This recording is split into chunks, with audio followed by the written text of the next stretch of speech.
Political consultants aren't usually the subject matter of one-man plays, but most political consultants aren't as controversial or as colourful as the late Lee Atwater. A play opening this week in Sacramento tells the story of the Republican strategist best known for signing off on the Willie Horton commercials that sealed the fate of Michael Dukakis in the 1988 presidential election. Along with a take-no-prisoners approach to politics, Atwater was also a pretty good blues musician. The play about him is called Atwater Fixin' to Die. The actor who plays Lee Atwater and the director join us, Eric Baldwin and Veda Russell. Welcome. Hello. Thank you. Eric, what did you think about Lee Atwater before you started working on the show? I think my major initial feeling was that this was a monster and to treat him like a monster. And then you start doing it and you realize, oh, that's the wrong thing to do. You've got to find the sympathy. You've got to find the areas where you kind of want to like him if you're going to create a realistic three-dimensional portrayal. Do you still think he's a monster, even though you also see the parts of him that are sympathetic? I think he did monstrous things. And I think morally he was not necessarily all that aware of what he was doing. I think once he evolved into his deathbed conversion, which happened later on, and which is also in the play, he started to realize the full scope, morally, of what he was doing.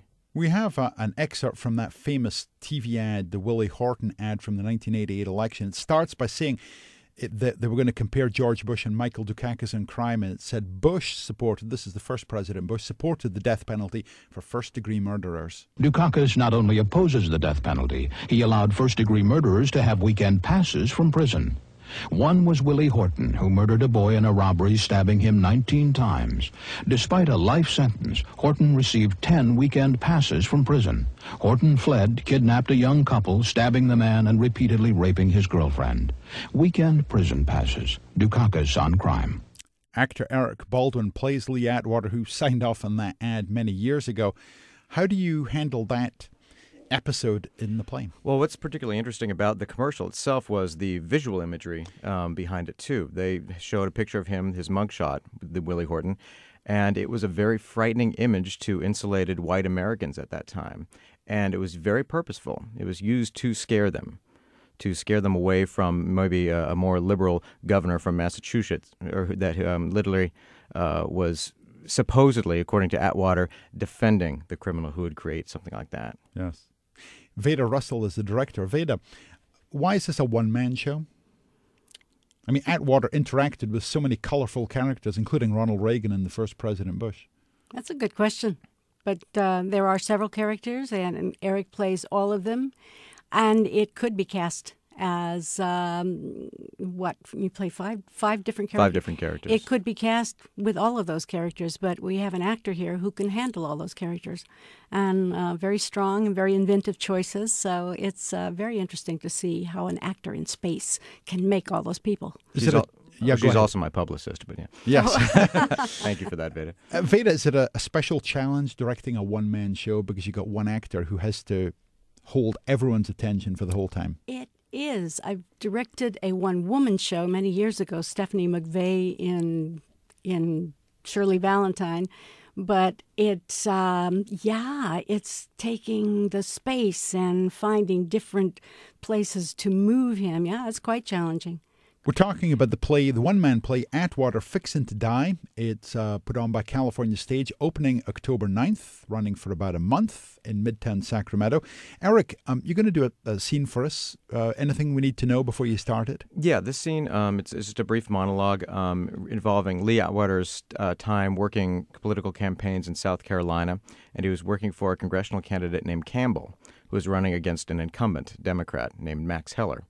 And Max Heller was actually born in Israel, or before it became Israel, and was an immigrant to America. And Atwater coaxed a third-party candidate as an independent to kind of do some of the dirty work that he couldn't have his candidate do. Okay, well, let's hear it. I appreciate you coming, Mr. Sprouse. I am sorry about the hour, but we've come across some information that might be advantageous to your campaign.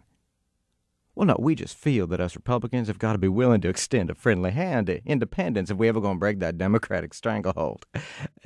No, I don't usually schedule strategy sessions in supermarket parking lots. I know it's not your normal way of doing business, but what we've got here is some real sensitive stuff, and I want to make sure that nobody misinterprets our meeting, since I am an advisor to the Campbell campaign on an informal basis. So, yeah, technically we are on opposite sides in this campaign. Good. Good. I'm glad we see eye to eye on that. Well, the conventional wisdom is that our opponent, Max Heller, is the ideal candidate. He's articulate, he's attractive, and he's the most popular mayor in the state, and that is why he has beaten us by 10 points and you by 20. But according to a poll I just saw, he's got one fatal flaw. No.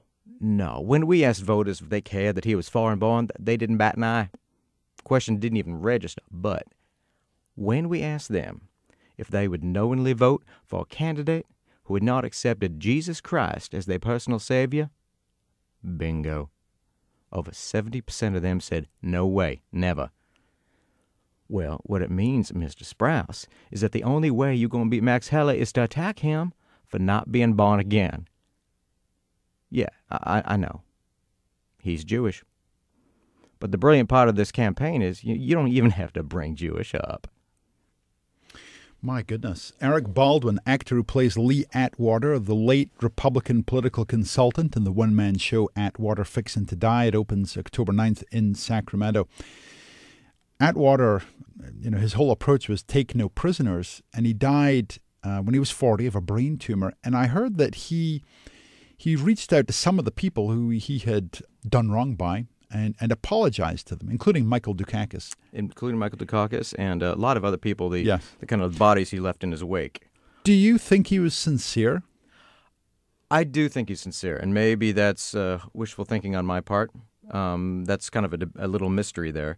In fact, some of his closest Republican colleagues, Ed Rollins and Mary Madeline, kind of claimed no, it was just the brain tumor talking. He wasn't really recanting his life in Republican politics. But I don't see why he wouldn't. I don't think he had anything to gain by lying about something like that. I think it was very sincere. And, Southern Baptists tend to have pretty sincere deathbed conversions. Let's listen to a clip, finally, of Lee Atwater, the musician. This is him from the song Bad Boy from his 1990 album Red, Hot and Blue, which had an all-star R&B lineup. Well, I'm a bad boy. I'm a long, long way from home. Yeah. Well, I'm a bad, bad boy. Well, I'm a long, long way from home. Yeah. Came up from Carolina. Mom, you know I got to move to Rome. Yeah. Can't help but laugh to hear him singing about himself being a bad boy a long, long way from home.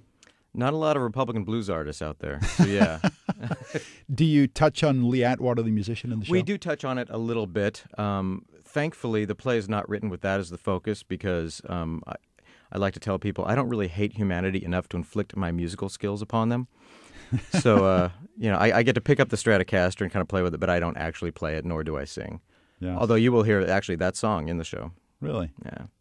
And Veda, anything else to tell us about the show? Just that it's very informative and part funny and part sad.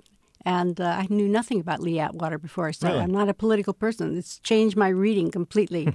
Now I know Ed Rollins and Lee Atwater and all these people, and I know that if your positives are weak, you accentuate the negatives in a campaign. And we should say this is not a new play. It's about 10 years old, isn't it? It was written in 94, but oddly, it's only been produced about 9 times around the country in that time. And why now in Sacramento? Can either of you say?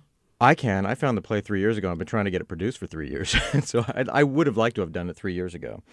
But certainly we are in the age of the perpetual campaign, and I think it's always relevant. That's Eric Baldwin, actor who plays Lee Atwater, the late Republican political consultant in the one-man show Atwater Fixin' to Die.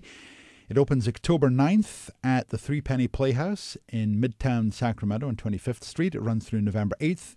Also with us, Veda Russell, who directed the show. Eric, Veda, thanks so much for joining us. Thank you, Jeffrey. You're welcome.